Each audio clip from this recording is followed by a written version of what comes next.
Anyway, we don't have that luxury of having people funnel money into us now. Not those organizations. We might have other countries funnel money into us through bills and all that to sway a bill towards their way to favor them. China, Venezuela, Russia, Israel. But we don't have the big organizations that were defrauding Americans, like the ones that I mentioned, to be able to funnel millions of dollars into these Democrat candidates. You look at South Carolina, you look at Texas, how much money did they dump into good old Spanish-Irish guy? I forgot his name. Big, tall, skinny guy.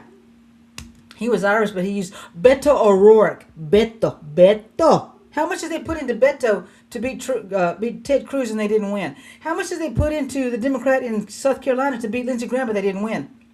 Now they won in Georgia. Warnock and that other poo-poo head won. But I think those two Republicans were rhinos anyway, so it's good riddance. But Warnock and the other guy weren't any better.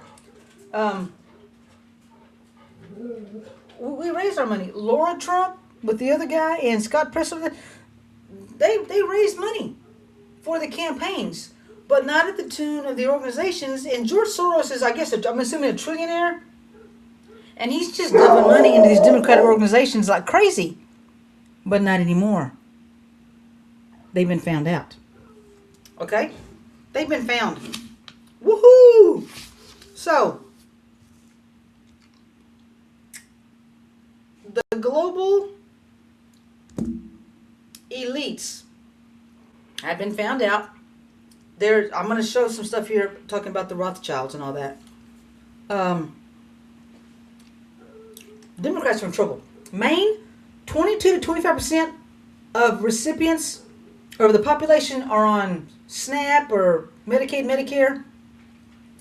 And I'm not sure if that's the state they found people driving Lamborghinis, Maseratis, Rolls Royces, Ferraris, Range Rovers, stuff like that. But I'm going to show you that clip too, okay?